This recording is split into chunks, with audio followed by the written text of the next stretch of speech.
이번 강의에서는 사용자 정의 함수를 직접 만들어 볼 수 있는 방법에 대한 기초적인 이야기들을 살펴보도록 하겠습니다. 자, 우리가 프로그램을 작성을 하면서 함수라는 것들을 이용을 할 수 있다라고 했었죠. 비서를 고용을 해서 일을 처리하는 것에 비유해 볼 수 있다라고 했어요. 자, 그런데 실제 생활에서도 보면 내가 주어진 일을 수행하고자 했을 때 내가 해야 될 일의 일부분을 담당하는 비서가 항상 준비되어 있지는 않을 것입니다. 자, 그러면 어떻게 해야 되겠어요? 모든 걸 그냥 내가 다 해야 될까요? 아니죠. 여전히 일을 나눠서 한다라는 것에 가치가 있다라고 한다면 내가 맡은 일 중에 일부분을 담당할 직원을, 비서를 고용을 하면 되는 것입니다. 그리고 그 고용되어진 사람에게 필요한 일을 알려주면 되겠죠. 프로그래밍도 마찬가지예요. 내가 작성하고자 하는 프로그램을 수행을 하기 위해서 필요한 모든 함수가 다 준비되어 있다라고 한다면 그저 우리는 기존의 함수들을 조각조각 모아서 마치 아이들 장난감 중에 레고 블럭 같은 것 있잖아요.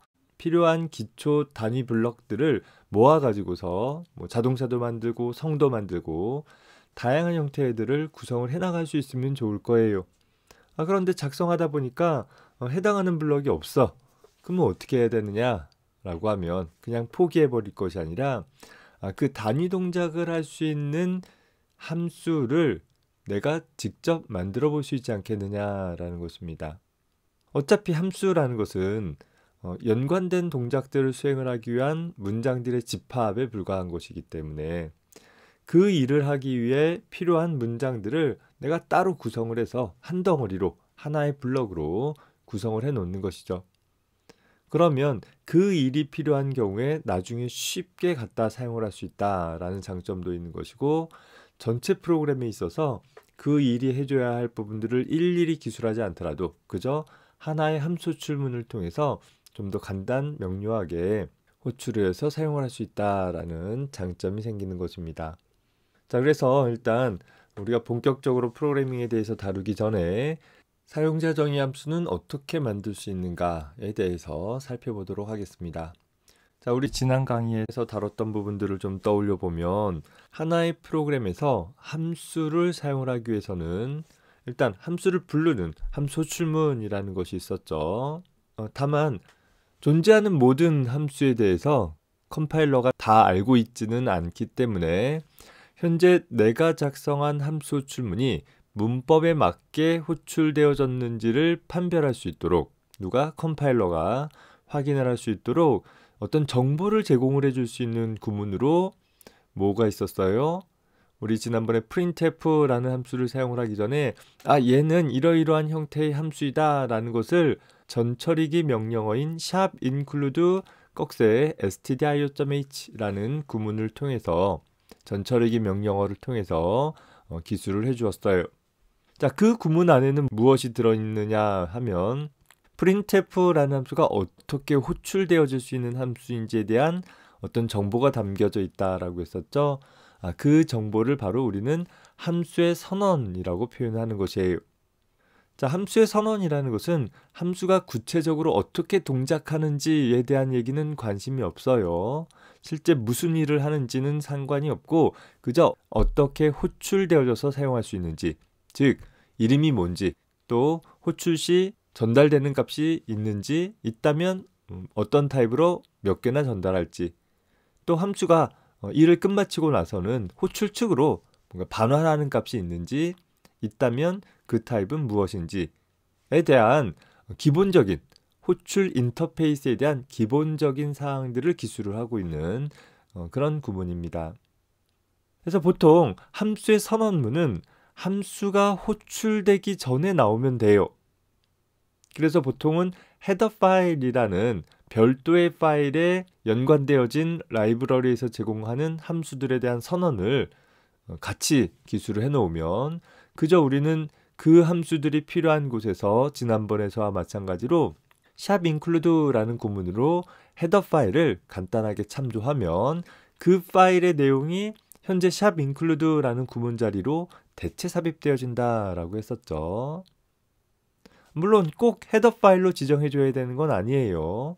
함수 호출문이 나오기 전에 보통 헤더 파일을 지정한 그 부분 즈음에 내가 어떤 함수에 대한 선언들을 직접 기술하는 것도 방법인 것입니다. 1차적으로 오늘은 직접 함수의 선언을 기술을 하는 부분들을 다뤄볼 것이고 추후에 가서 별도의 헤더 파일로 함수의 선언들을 분리하는 과정들을 다뤄가도록 해봅시다. 자, 다만 함수의 선언은 그저 함수가 어떻게 호출될 수 있는지에 대한 기술뿐이다 라고 했었죠. 실제 그 함수가 호출되었을 때 무슨 일을 할 수 있는가에 대한 것은 함수 선언 내에는 전혀 기술되어 있지 않아요. 자, 그러다 보니까 이제 호출된 함수가 컴파일도 잘 됐어요. 함수 선언이 포함되어 있어서 컴파일러에 의해 컴파일도 잘 되었다라고 가정을 할 때 실제 이제 실행하는 단계에서 어떻게 동작할 것인가, 즉 어떤 문장들로 함수가 구성되어 있을까를 정의하는 구문을 함수 정의라고 부릅니다. 그래서 함수 정의 구문은 실제 하나의 블럭을 기술을 해서 그 함수가 호출되었을 때 처리할 문장들을 아주 구체적으로 쭉 나열을 해주게 되어지고, 실제 함수가 호출되었을 때 이 함수 정의에 기술되어져 있는 각 문장들이 순서대로 제일 앞에서부터 마지막으로 순서대로 수행되어지게 되는 그런 구조를 취하고 있습니다. 따라서 함수의 정의는 실행할 때 참조되어질 내용인 것이죠. 자, 그러다 보니까 컴파일 되어진 결과에서 링크하는 타임 때 함수 호출문과 함수가 정의되어진 부분이 적절히 연결되어지면 되어져요. 내가 함수의 선언과 함수의 호출문까지는 작성을 했는데 함수 정의를 기술하지 않았다. 프로그램 개발 단계 중에 링크 과정 중에서 함수의 몸체를 찾지 못하니까 연결 오류가 발생하는, 링크 오류가 발생하는 그런 상황이 발생할 수 있는 것이죠. 앞서서 우리들이 만날 수 있는 대부분의 링크 오류는 보통 이름을 잘못 지정한 경우이다 라고 했었는데, 만약에 함수의 선언과 호출문에서 사용한 이름과 함수 정의에서 사용한 이름이 서로 다르다라고 한다면 연결된 구조를 찾을 수 없기 때문에 바로 링크 오류가 발생할 수 있다라는 것이에요. 함수 호출 인터페이스만 적절하게 기술을 했다라고 한다면 함수의 정의는 사실 프로젝트 어디에 나타나도 상관이 없어요. 자, 그러다 보니까 일반적으로는 하나의 소스 파일로 구성하고자 한다라고 하면 메인 함수 다음 위치에, 보통 메인이라는 함수가 가장 주된 함수인 거잖아요. 그래서 메인 함수를 가장 주되게, 가장 쉽게 먼저 살펴볼 수 있도록 소스 코드 앞쪽에 비교적 상단에 위치를 시켜주고, 그리고 나머지 서브 함수들은 메인 함수에서 부차적으로 사용하는 함수들이기 때문에 메인 함수 다음에다가 각각의 서브 함수들에 대한 정의들을 기술을 해주게 되어져요. 아예 자주 사용되어질 수 있는 이런 유용한 함수들이다 라고 하면 별도의 소스 파일로 분리해서 구성을 하는 방법도 가능합니다. 역시 하나의 소스 파일 안에 모든 함수들을 기술하는 방법이 아닌 방법들은 우리가 다음에 따로 한번 살펴보도록 하겠고, 일단은 오늘 시간에는 하나의 소스 파일 안에 이 모든 것들을 다 기술을 하는 그런 내용들을 살펴봅시다.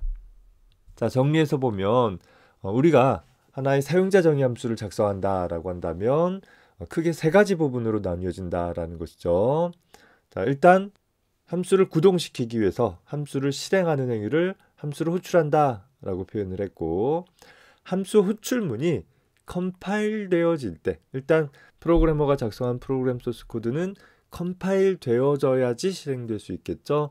자, 그래서 컴파일 되어지는 단계에 이 함수가 적절히 호출된 것인지를 확인할 수 있는 정보를 제공하기 위해서 함수 선언이라는 것이 함수 호출문보다 앞쪽에 나타난다.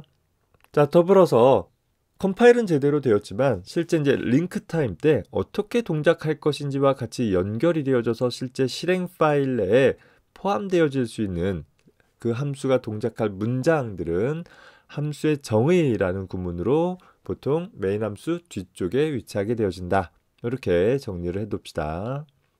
자, 여기서 추가적으로 살펴볼 것은 함수의 선언이라는 것은 그저 컴파일러에게 정보를 제공해주는 역할만 하는 것은 아니고, 물론 기본적으로는 컴파일러에게 컴파일 타임 때 이런 함수가 있다라는 정보를 알려주는 것인데, 그것 외로 부가적으로 우리 프로그래머에게도 정보를 제공해주기도 해요.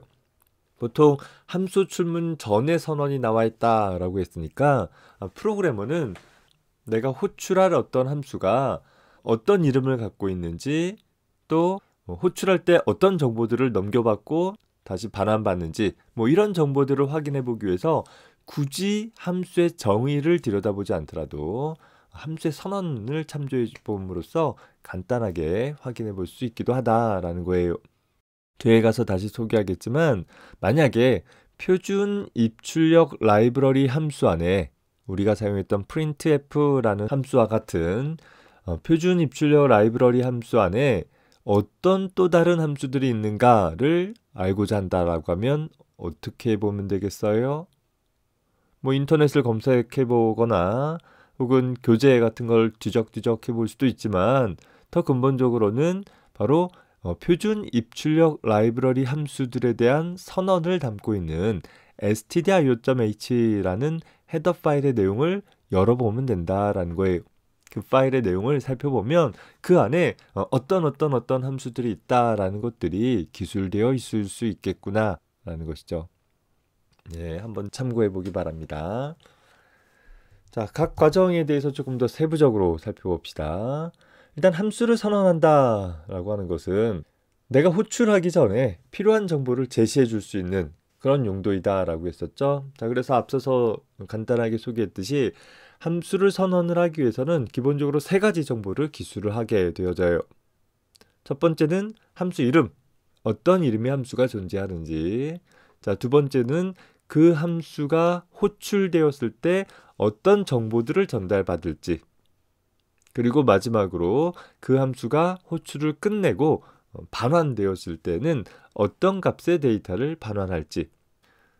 자, 이 3가지 정보 중에서 어떤 정보를 넘겨받을지에 대한 것은 인수의 목록을 통해서, 어떤 값을 반환할지는 반환값의 자료형을 통해서 각각 기술하는데, 인수에 대한 것들을 넘겨받거나 반환값들을 넘겨받는 것들은 자료형에 대한 이야기들을 좀 다루고 나서 그때 가서 구체적으로 하도록 하고, 일단 오늘 시간에는 가장 간단한 형태로 아무것도 넘겨주지 않고 아무것도 넘겨받지 않는 형태의 함수로 구성을 해보려고 합니다.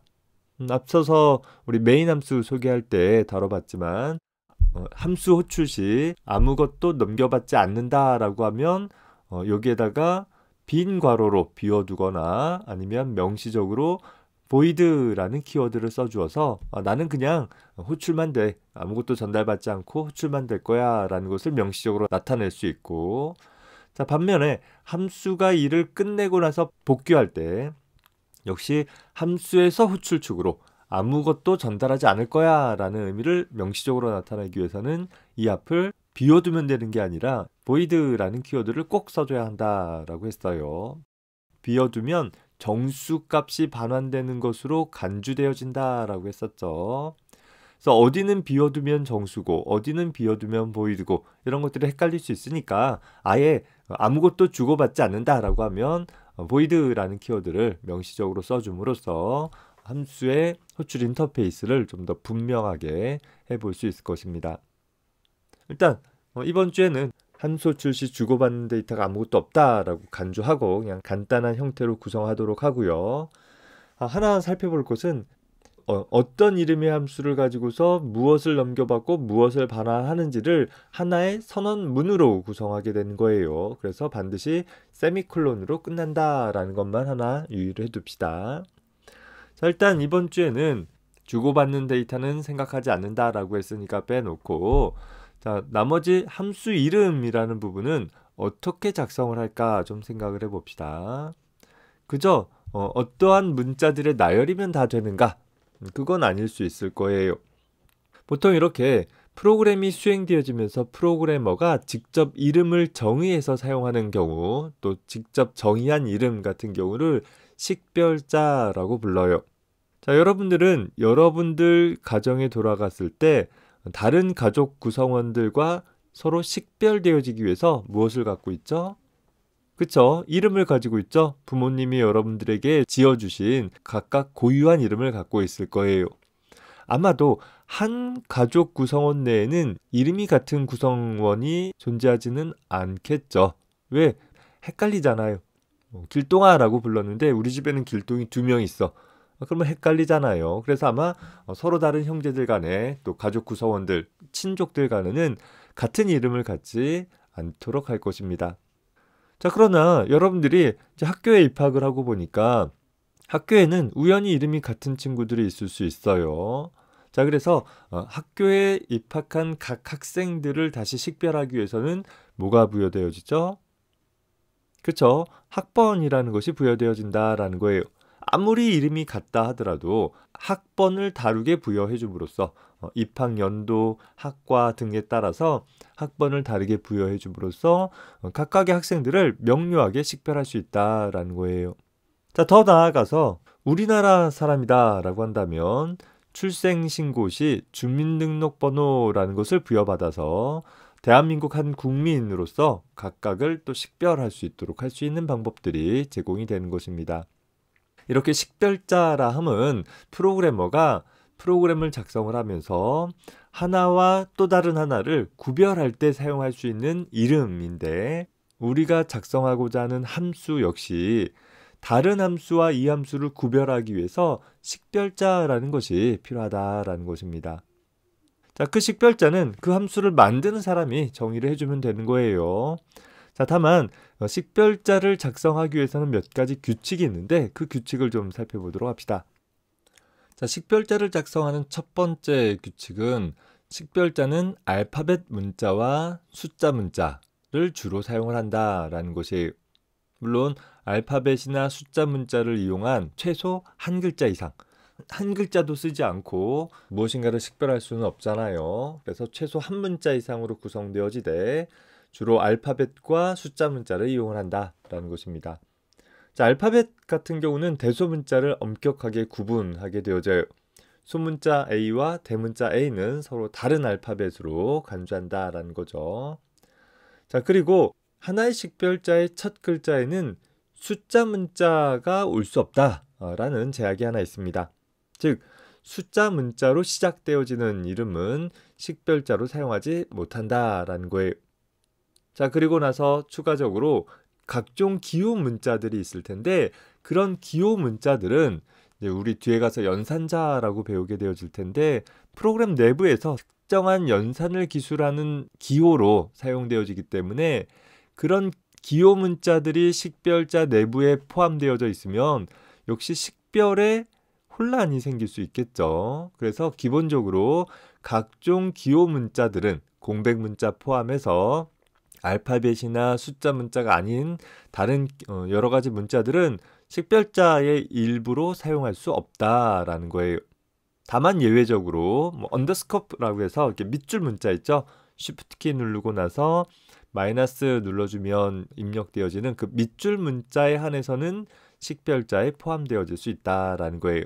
이 밑줄 문자는 제일 앞에, 식별자의 제일 앞에 올 수도 있는 그런 특징을 갖고 있습니다.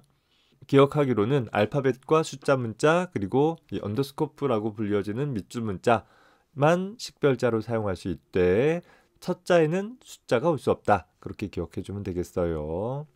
자, 이 조건만 만족을 하면 그러면 문제가 없겠는가 생각을 해보면 그렇지 않은 것이 현재 프로그램 내부에서 이미 유의미한 의미를 지니고 있는 몇몇 단어들이 있는데 그런 단어들은 식별자로 사용할 수 없다라는 특징도 있어요. 그런 단어들을 우리는 키워드라고 불러요.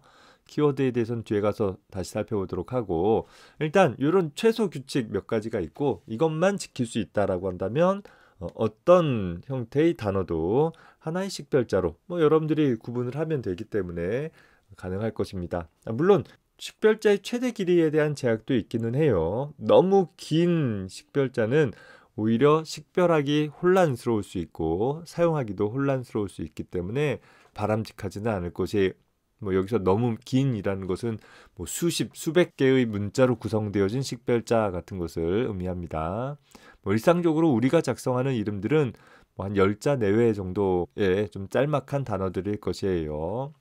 자, 여러분들이 프로그램을 작성을 하면서 보면 이런 식별자들을 어떤 이름 부여해 주는 것에 좀 번거롭게 생각해서 그냥 A, B, C 뭐 이렇게 하나의 문자 혹은 A1, A2, A3 뭐 이런 식으로 간단하게 기술하고자 하는 경향들이 종종 있어요. 하지만 식별자는 말 그대로 식별하는 이름인 거잖아요. 여러분들이 여러분들 가정에서 태어났을 때 부모님이 이름을 그저 첫째, 둘째, 셋째 혹은 1번, 2번, 3번 이런 식으로 부여해 주었다라고 하면 물론 식별은 되겠어요. 식별은 되지만 각각이 누구인지를 쉽게 어떤 특징적인 부분들을 기억을 해가면서 사용하기 좀 어려울 수 있겠죠. 뭐 우리 집에 자식이 10명 있다라고 했을 때 10명 자식 중에서 뭐 8번째 자식이 누구인지 7번째 자식이 누구인지 확인하는 것이 쉽지 않을 수 있다라는 거예요. 마찬가지로 프로그램 내부에서 사용하는 식별자도 그저 ABCD 혹은 N1, N2, N3 뭐 이와 같은 형태로 식별자를 부여하게 되어지면 나중에 좀 프로그램을 작성을 하면서 나중에 좀 혼란스러워지는 부분들이 존재하게 되어집니다. 그래서 따라서 식별자는 단순 알파벳 혹은 알파벳과 순번의 나열 형태로 구성하기보다는 그 식별자가 나타내고자 하는 정보를 잘 나타내 줄 수 있는 어떤 그런 의미 있는 단어들 혹은 단어들의 조합으로 구성하는 것을 추천을 해줍니다. 자, 앞서서 살펴본 것처럼 뭐 어떤 메시지를 출력하는 함수에 대한 식별자이다 라고 한다면 보통 함수는 동작들을 나타내 주잖아요. 그래서 동사구 형태로 작성을 해서 뭐 show 메시지 같은 뭐 메시지를 보여줘라 라는 형태로 이름을 부여해 주는 것이 가장 적절한 선택이 될 거예요. 다만 show 메시지라는 두 개의 단어를 공백으로 연결할 수는 없기 때문에 식별자 내부의 공백을 사용할 수는 없기 때문에 그 두 단어들을 붙여서 사용을 하게 되는데 모두 다 소문자로만 작성을 하면 알아보기가 힘드니까 어떤 단어가 연결됐는지가 명확하게 드러나지 않으니까 보통은 앞에 나와 있는 것처럼 이 밑줄 문자를 통해서 공백 부분을 연결해 주거나 혹은 낙타 표기법이라고도 해요. 단어가 연결되어지는 부분에 문자를 대문자로 써줌으로써 명확하게 구별해 주기도 합니다. 뭐 관례적으로 특히 C 언어에서는 함수에 대한 이름은 첫 자를 대문자로 써주어서 얘가 함수 이름이구나 라는 것을 다소 명료하게 표현해 주기도 하고, 자, 우리 뒤에 가서 변수라는 걸 배울 텐데 변수에 대해서는 소문자 이름을 갖도록 해서 함수 이름과 또 명확하게 구별해 주기도 해요. 변수 같은 경우는 명사 혹은 명사구를 주로 사용을 하게 됩니다. 뭐 변수에 대해서는 우리 뒤에 가서 다시 살펴보도록 할게요. 자, 그러면 키워드에 대해서 살펴보도록 합시다. 현재 키워드라 함은 컴파일러에 의해 이미 문법적인 의미가 예약되어져 있는 그런 단어들을 가리킵니다. 따라서 이 키워드는 내가 따로 정의하지 않더라도 이미 컴파일러가 얘가 뭘 의미하는 것인지를 알고 있는 뭐 그런 단어이다 라는 것이죠. 앞서서 우리 식별자를 작성하고자 했을 때 키워드는 사용할 수 없다라고 했던 것이 이미 키워드는 고유한 문법적 의미를 갖고 있기 때문에 어떤 하나의 이름으로 사용을 해서는 이게 내가 뭔가를 식별하기 위한 이름인지 아니면 문법적으로 지닌 어떤 특성들을 표현하고자 하는 것인지를 알 수 없게 되어지는 그런 문제점들이 생기는 것이었죠. 물론 우리가 프로그래밍을 배워가면서 각각의 키워드들에 대한 의미들을 차차 다루게 되기는 할 것입니다. 다만 프로그래밍을 시작하는 이 시기에 키워드에 대한 의미는 모른다 하더라도 최소한 키워드로 어떤 것들이 있는지는 눈여겨볼 필요가 있을 것입니다. 왜? 그래야 식별자로 이런 단어를 사용하지 않을 수 있기 때문에 그런 것이겠죠. 뭐 따라서 현재 우리 C 언어에서 사용하는 키워드들 굉장히 많은 종류들이 있는데 얘네들을 다 달달달달 외울 수는 없을 거예요.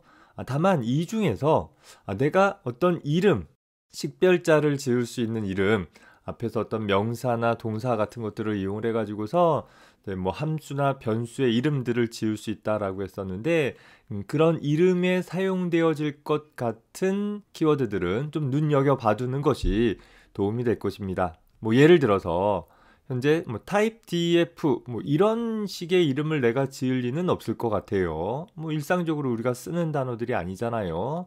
뭐 enum 뭐 이런 것들도 쉽지 않겠죠. 뭐 하지만 뭐 continue라든가 default라든가 뭐 혹은 break, auto, 뭐 static, return 뭐 이런 몇 가지 단어들은 뭐 wrong 이런 단어들은 일상적으로도 충분히 사용을 할 수 있는 뭐 단순한 단어들이기 때문에 우리가 부지부식간에 식별자로 사용을 할 위험성들이 있는 것이죠. 그래서 그런 단어들 몇 가지, 뭐 그 밖에 내가 얘기한 것 말고도 여러분들이 이미 알고 있는 단어인데 이런 것들은 내가 뭔가 좀 사용해 볼 만한 그런 의미가 있는 것 같다. 뭐 그런 것들은 좀 눈여겨 봐두고 이름들을 지을 때는 좀 피해갈 수 있었으면 좋겠어요.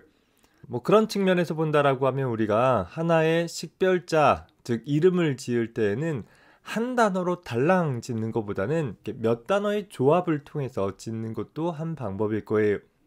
앞에서 본 것처럼 그냥 단순히 show 혹은 메시지와 같이 사용하는 것보다는 show 메시지 이런 식으로 작성을 하게 됐을 때 여기 나와 있는 키워드로 사용하는 대부분의 단어들이 보통 한 단어로 구성되어 있다 보니까 자연스럽게 회피할 수 있는 그런 사례가 될 수 있겠습니다. 참고하기 바랍니다. 수고했습니다.